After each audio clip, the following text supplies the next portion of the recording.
I decided to use my laptop to record instead of my phone. I just want to check it out. I hope it sounds well. I hope you like it. This Nepal people, I'm going to deal with you people. What is happening, I beg? I'm so sorry. Unfortunately, this is not going to be edited. Hopefully, I might remove some parts, but that's not the point of the conversation. So this is one of those intimate talks. If this is your first time listening to Ordinary, welcome. My name is Chi Wendell, and this is my podcast, Ordinary, where we tell stories of everybody and anybody. And this is one of those chill episodes where I just talk about whatever phase I'm in or the topic that means a lot to me without holding back. I try as much as possible not to hold back. But, anyways, 2 days ago, today is the 4th of April 2025. It is 8:59 p.m. and today makes it 1 year since I left NYSC. Congratulations to me once again. Anyways, I'm just looking at my time for it to turn to 9 p.m.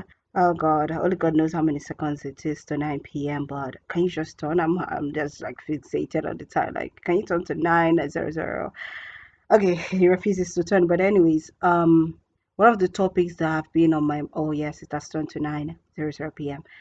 Yeah, good evening to you. One of the topics on my mind is purpose. And it's not purpose in the whole motivational way. It's more like why is seeking for your purpose, why is chasing your dream, why is going for that thing you want for your passion, why is it a thing? And when it's a thing, why is it that when you finally pursue it and get it, sometimes you still feel so miserable.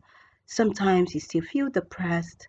That energy, that joy that you felt pursuing that passion just fizzles away the day you get what you want. It seems like when you have a purpose or a meaning, it gives your life color, it gives you something to live for. And when you finally get it, it's like, okay, what else am I living for? What is next? It's like when a guy pursues a girl and the chase is fun to him. The chase is the most beautiful thing about their relationship. And when he finally gets the girl, he starts wondering, why did I even chase this girl in the first place? Why did I even pursue this girl in the first place? We are just doing it but for the fun of it. You were just doing it because you needed something to make you feel like you were doing something meaningful in the world. That's why you were chasing the girl. Well, it's not the case for everybody, but okay. I'm a radio presenter. Radio has always been the thing I wanted to do. Media, not only radio, but TV, but more so radio, has always been the thing I wanted to do, even having my own podcast. When I eventually got into radio, the way I thought it would be wasn't what I got. I got into radio for a lot of reasons. I have both my selfish reasons and the selfless reasons. But throughout the years, not throughout the years, just like 2 years now, or just a year and a half, that joy, that color being on radio added to my life suddenly just turned to something dreary. You know, um, I'm trying to find the right words here. I still love working in a radio station. I still love doing my shows and everything. I mean, everybody says I'm passionate about it. Of course, I put in so much passion. Is what I think of radio every time. I think of conversations I could possibly have with the listener. I think of how to make the listeners there. I think of how to, make sure that my radio shows go well. I always think of these things. It's like what wakes me up in the morning, what I sleep on. Radio is me, I am radio. But very soon, it stopped becoming fun. And I know what stopped the fun: criticism and feedback. I love feedback, but the kind of criticism I got about my job on radio kind of like stifled my personality. It stifled the energy I brought in and it stifled my creativity. So I was immediately I became conscious of my presence on radio. It stopped becoming fun. because I was always going into it with the mindset of, oh, somebody's actually listening to me, waiting for me to make a mistake so that they can judge me or so they can criticize me. I went on radio thinking of what people were thinking. So I presented from the minds or the eyes of people or the ears of people instead of doing it without caring about people's, criticism or opinions. It felt like I was in a bondage or in a cage. Like I couldn't possibly do what I wanted to do because I would be judged. So I went into hosting my shows with so much fear. Like before, I could easily just do my show and come out great. Like there was no anxiety, there was no panic attack. I was just okay. But then the words started coming out. I'm just like, oh my God. When you enter, it's like, oh, you're just talking to yourself and nobody's actually listening. But people are listening, baby. People are listening. And if you do rubbish, they will come for you. I wouldn't say I did rubbish. Okay, maybe most times I did rubbish. But I wouldn't say my rubbish was extraordinary or exceptional for me to be crucified. But the fact that there was even any form of criticism coming in, it made me self-conscious. So now this self-consciousness sucked the fun out of my creativity because I saw radio as my purpose. I saw radio as something that gave me meaning. I saw it as a platform that I could finally share what God brought me to this earth to do. I saw media, my podcast, my radio shows, my writing, just about everything I do that concerns media. I saw it. I was very convinced that this is what God wanted me to do. That aside, still on radio, because I'm talking about purpose and they have taken the lights. These people are just crazy. Still on radio. The criticism I got was from people that I didn't know. So they would always communicate through my bosses, and then my bosses would communicate to me. And it always felt like it was only when I did something that they didn't. I don't want to say it's only when I did something wrong. Because what Mr. A thinks is wrong, Mr. Z likes it. My bubbly, energetic, playful self. A lot of people like it. While, okay, the demographic matters. So the Gen Zers, the people that, are into pop culture or social media life, love bubbly, energetic Chiwendo. While the millennial, um, the more serious, journalistic, let's get it, let's be serious here, they don't really vibe with me because I am a lot. I am too energetic for them. I am too over the top for them. You understand? So those people would normally, want me to tone down all of that and just be serious for once. I am serious, but whatever. So most of the feedback or most of the constructive criticism I've gotten about my work on radio is mostly about how I have to be a certain way, how I'm not pronouncing something right. It almost tilts to negativity, even though it's not negative though, but it almost tilts to there's something about you that is not yet enough for radio. I personally do not think I'm a professional yet. I do not even think I'm professional, but I hope every day I go on air, I exude professionalism. God, please. I just hope. Never for once. Okay, now, when I think of, so for something to be purposeful, it has to impact, it has to transform people's life, right?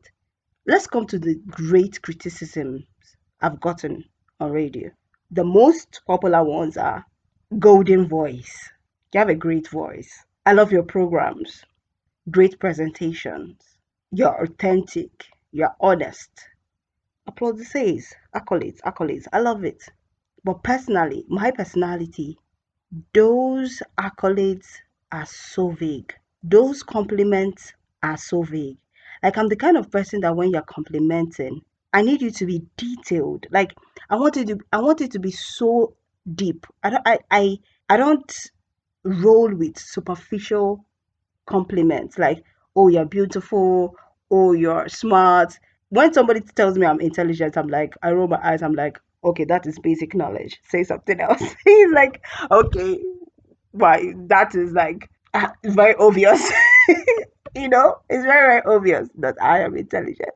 It's very obvious that I present well. It's very obvious that I have a good voice. It's very obvious that you would love my programs. Can you say something else?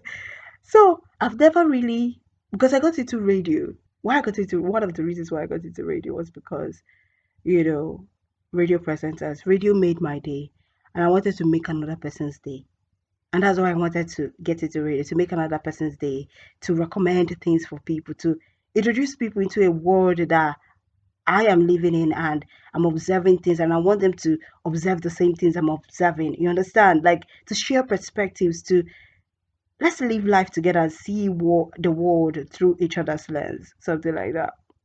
And I also wanted to, you know, would I say motivate, but more like make someone, because radio was the thing that made me want to do something with my life.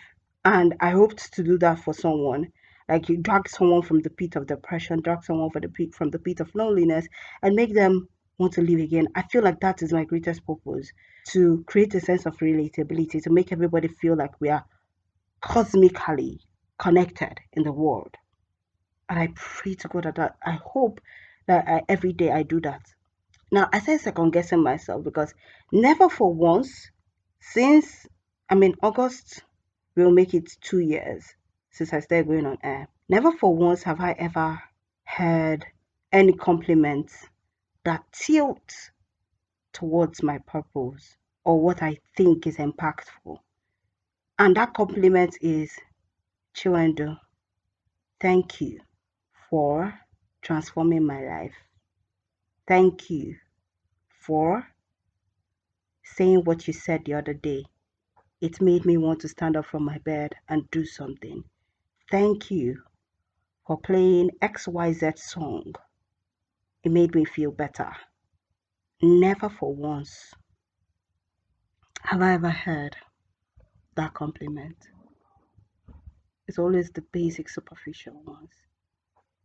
And I'm the kind of person that is overly aware. I reflect on things a lot.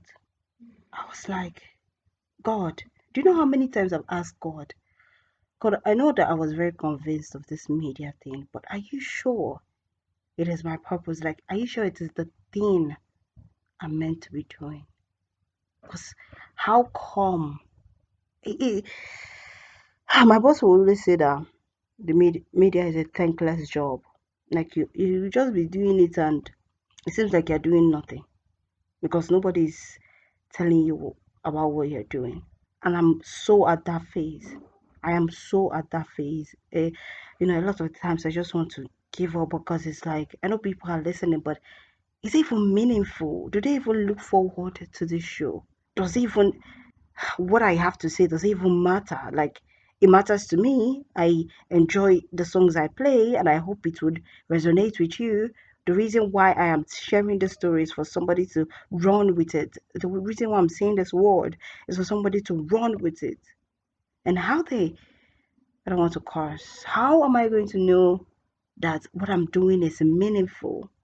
If no, like, every freaking body, even aside from radio, it's just like my social media, podcasting.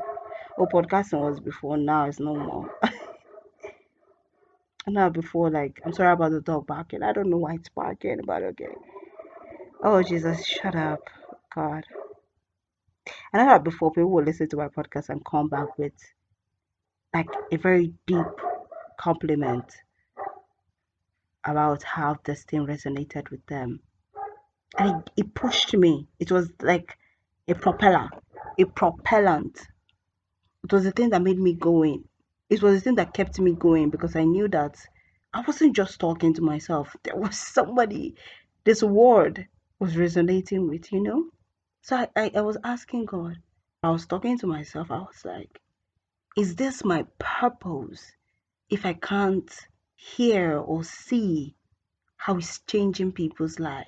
Is this my purpose if I feel worthless after doing it? But then it brings up the conversation of relying on external validation. And I am so done with the idea of we shouldn't rely. I don't even think that we cannot, as human beings, not need external validation. Everything at its extreme is bad.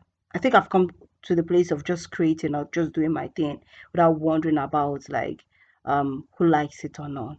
But a part of me wants to know that this is not me just pouring things into the universe and nobody's catching it. It's not about the likes, it's not about the comments or the listens. Like, does it even, the way it means something to me. The way I'm looking for an analogy. Okay, so I asked my boss, how does she know that she coming on air is worth it? Like, how does she know she's making impact with her shows?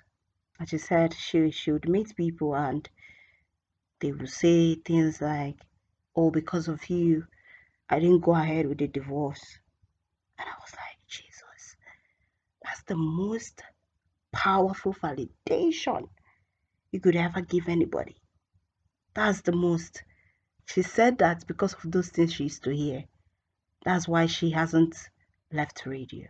And I was like, oh, because my lack of hearing it is the reason why I want to leave. Because what are we doing here? you know what are we what are we talking about? What exactly are we doing if it's like always sweeping the road every day?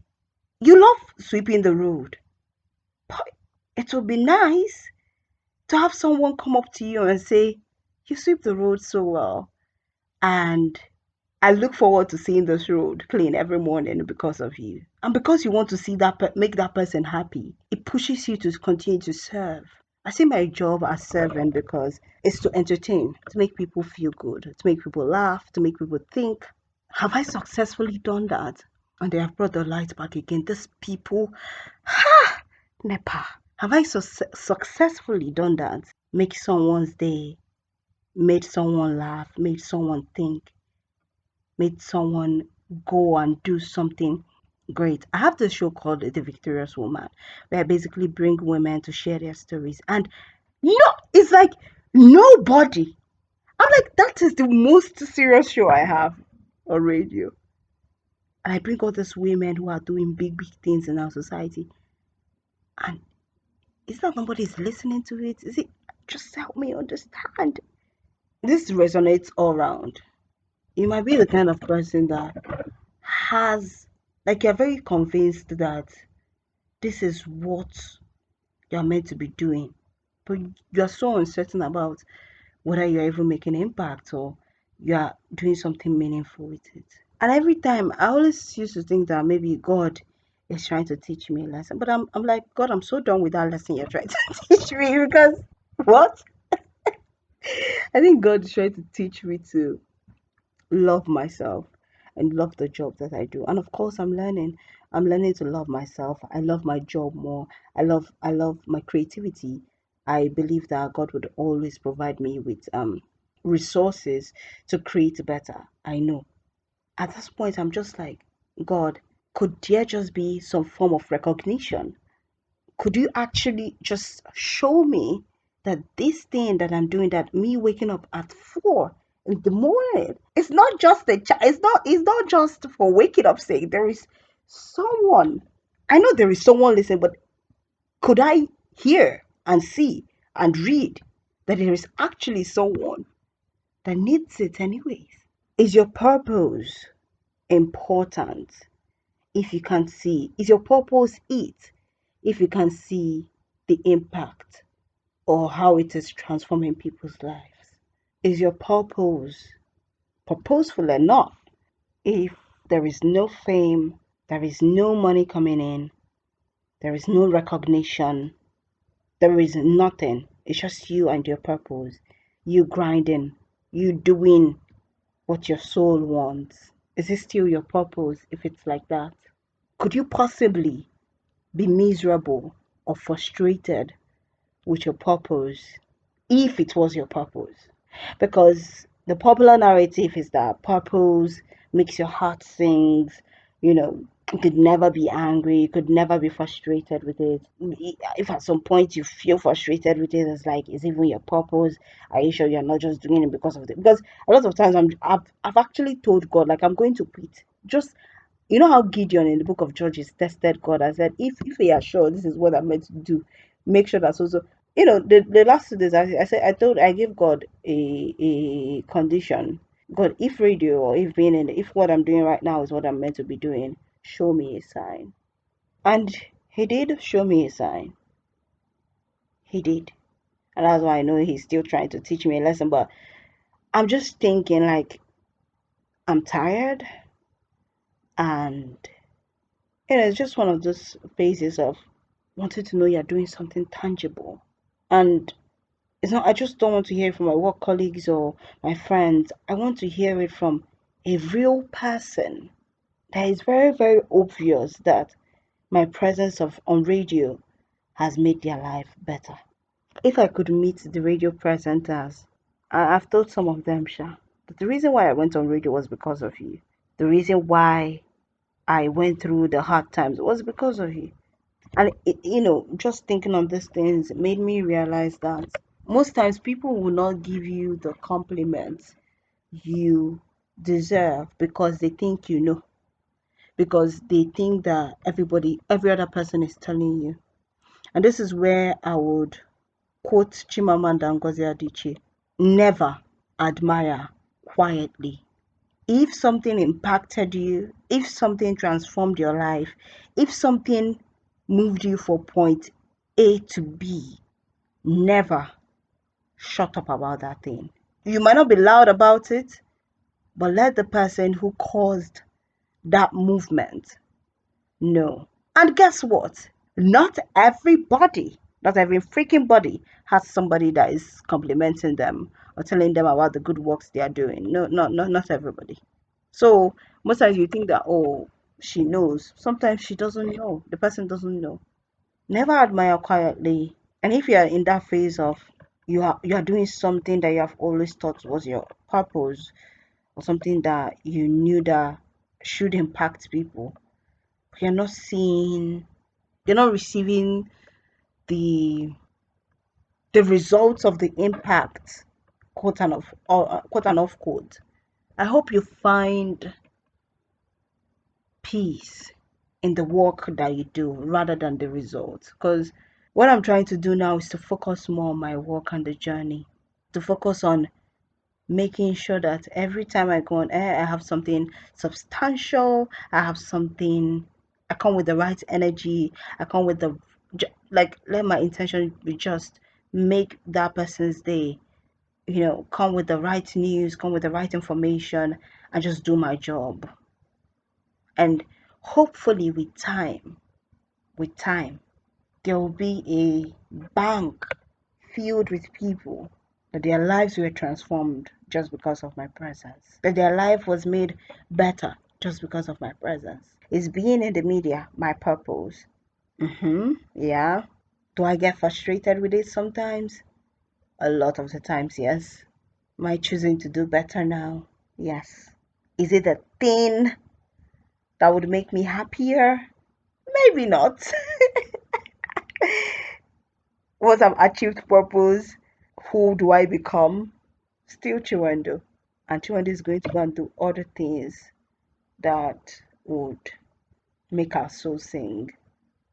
So, purpose can be other things aside from this thing that you can't get off your mind and will make you happy. Sometimes your purpose can make you frustrated, make you angry, make you feel worthless, and those truths can exist.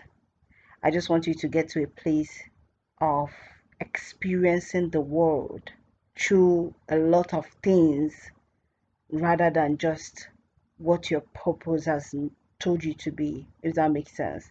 Doing other things, a lot of other things that is meaningful aside from that singular dream that you have in your head. So I just hope that I'm driving I'm making people feel better. I'm doing something impactful anyways. I pray. But anyways, that is the end of today's episode. I hope you got something from it. I hope it made you think anyways. I hope it made you feel better. Not necessarily made you feel better, but I hope it made you think. That's the most important thing, because we need to think about all these things. How do we show up in the world, and how do we collaborate with the dreams we have. Yeah. So thank you for listening. My name is Chiwendo, and until next time, a new episode will surely be up. You can follow me on the Chiwendo on all social media platforms: TikTok, YouTube, Instagram, and Chiwendo Odimwe on Facebook. Until next time, oh Jesus, I want to. Until next time, from me to you is kisses. Mwah.